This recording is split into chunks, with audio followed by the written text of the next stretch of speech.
കണ്ണൂർ ഫുഡിൻ്റെ പുതിയ വീഡിയോയിലേക്ക് എല്ലാവർക്കും സ്വാഗതം. ഞാൻ ഇന്നൊരു സ്വീറ്റ് റെസിപ്പി ആയിട്ടാണ് വന്നിട്ടുള്ളത്. കുറഞ്ഞ ചേരുവകൾ കൊണ്ട് നമുക്ക് എളുപ്പത്തിൽ ഉണ്ടാക്കാൻ പറ്റുന്ന ഒരു റെസിപ്പിയാണിത്. അപ്പോൾ നമുക്ക് നേരെ വീഡിയോയിലേക്ക് പോയാലോ. ആദ്യം തന്നെ നമുക്ക് വേണ്ടത് തേങ്ങ ചിരകിയതാണ്. 200 ഗ്രാം തേങ്ങയാണ് ഞാൻ എടുത്തിട്ടുള്ളത്. അത് നമുക്കൊരു മിക്സിയുടെ ജാറിലേക്ക് ഇട്ട് ചെറുതായൊന്ന് അരച്ചെടുത്തിട്ട് വരാം.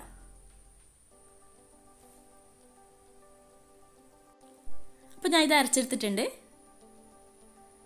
ഇതേപോലെ തന്നെ ബാക്കിയുള്ളതും ചെയ്തെടുക്കാം. ഇനി നമുക്ക് വേണ്ടത് ക്യാരറ്റാണ്. ക്യാരറ്റ് ഞാൻ 100 ഗ്രാമാണ് എടുത്തിട്ടുള്ളത്. അത് ഞാൻ കുറച്ച് വലിപ്പത്തിൽ തന്നെ ഗ്രേറ്റ് ചെയ്ത് വെച്ചതാണ്. ഇനി നമുക്കിത് ചൂടായ പാനിലേക്കിട്ട് ഒന്ന് വറുത്തെടുക്കാം. ഫ്ലെയിം ഒന്ന് മീഡിയത്തിലേക്ക് ഇട്ട് കൊടുക്കുക. എന്നിട്ട് ഇതേപോലെ ഒരു 3-4 മിനിറ്റോളം വറുത്തെടുക്കാം. ക്യാരറ്റിൽ വെള്ളം വറ്റാൻ വേണ്ടിയിട്ടാണ് ഇങ്ങനെ ചെയ്യുന്നത്. അപ്പോൾ ഇത് ഏകദേശം റെഡി ആയിട്ടുണ്ട്. അപ്പോൾ ഇതിൻ്റെ കളറിൽ മാറി വന്നിട്ടുണ്ട്.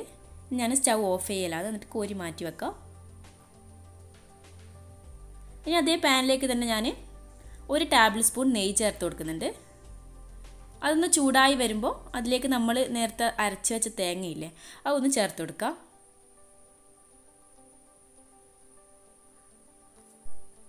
തേങ്ങ മുഴുവൻ ഇട്ടതിന് ശേഷം ഒന്ന് ഇളക്കി കൊടുക്കാം.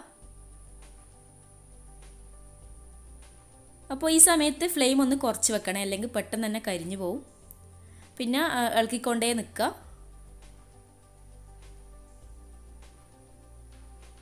ഇനി ഇതിലേക്ക് ആവശ്യമായിട്ടുള്ളത് പഞ്ചസാരയാണ്. അപ്പോൾ ഇതിലേക്ക് 3/4 കപ്പ് പഞ്ചസാരയാണ് ഞാൻ ഇട്ട് കൊടുക്കുന്നത്. അഥവാ നിങ്ങൾക്ക് മധുരം കൂടുതൽ വേണമെന്ന് തോന്നിയില്ലെങ്കിൽ 2 ടേബിൾ സ്പൂൺ കൂട്ടി ഇട്ട് കൊടുത്താൽ മതി. അപ്പോൾ ഞാൻ കൂടുതലൊന്നും ഇട്ട് കൊടുക്കുന്നില്ല. ഇനി നല്ലോണം ഇളക്കി കൊടുക്കാം. പഞ്ചസാരയിലൊന്ന് മെൽറ്റായി വരുന്നവരെ നമുക്കൊന്ന് വെയിറ്റ് ചെയ്യാം. അപ്പോൾ ഈ സമയത്ത് നല്ലോണം ഇളക്കിക്കൊണ്ടേ നിൽക്കണോ, അല്ലെങ്കിൽ കരിഞ്ഞു പോവും. പഞ്ചസാര നല്ലോണം മെൽറ്റായി വന്നിട്ടുണ്ട്, നിങ്ങൾക്ക് കണ്ടാൽ തന്നെ മനസ്സിലാവും. ഇനി ഇതിലേക്ക് ഞാൻ കുറച്ച് ഉപ്പ് ചേർത്ത് കൊടുക്കുന്നുണ്ട്. ഒരു നുള്ളു ഉപ്പ് ചേർത്ത് കൊടുക്കുന്നുണ്ട്. അത് മധുരത്തിനെ ബാലൻസ് ചെയ്യാൻ വേണ്ടിയിട്ടാണ്. പിന്നെ ഒരു ഏലക്കൻ്റെ തരിയും കൂടി ചേർത്ത് കൊടുക്കുന്നുണ്ട്. എന്നിട്ട് നല്ലോണം മിക്സ് ചെയ്തെടുക്കാം.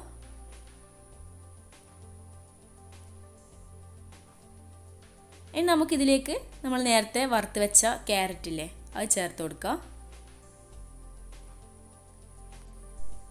എൻ്റെ ചാനൽ ആദ്യമായിട്ട് കാണുന്നവരാണെങ്കിൽ ഒന്ന് സബ്സ്ക്രൈബ് ചെയ്ത് സപ്പോർട്ട് ചെയ്യണേ. തൊട്ടടുത്തുള്ള ബെൽ ബട്ടൺ കൂടി ക്ലിക്ക് ചെയ്തിട്ട് ഓൾ എന്ന ഓപ്ഷൻ കൊടുത്താൽ ഞാനിടുന്ന എല്ലാ വീഡിയോസും നിങ്ങൾക്ക് നോട്ടിഫിക്കേഷനായി ലഭിക്കും.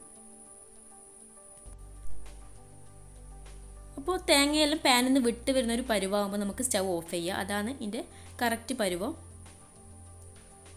അപ്പോൾ ഏകദേശം ആയിട്ടുണ്ട്. അപ്പോൾ ഞാൻ സ്റ്റൗ ഓഫ് ചെയ്യലാണ്.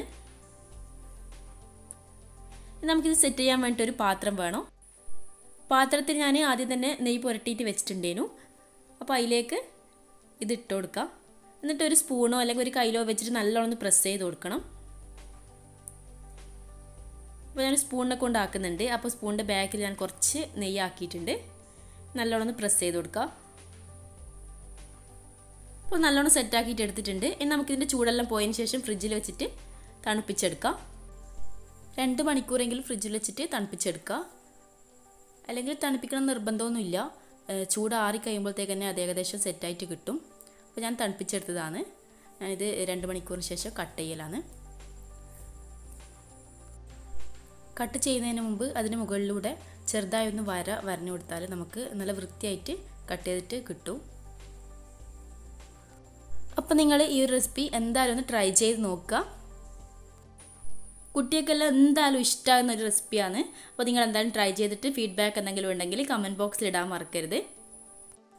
പിന്നെ എപ്പോഴും പറയുന്ന പോലെ വീഡിയോ ഇഷ്ടമായാൽ ലൈക്ക് ചെയ്യുക, കമൻറ്റ് ചെയ്യുക, കൂട്ടുകാർക്കെല്ലാം ഒന്ന് ഷെയർ ചെയ്ത് കൊടുക്കുക. അടുത്ത വീഡിയോയുമായി വരുന്നവരെ എല്ലാവർക്കും ബൈ ബൈ.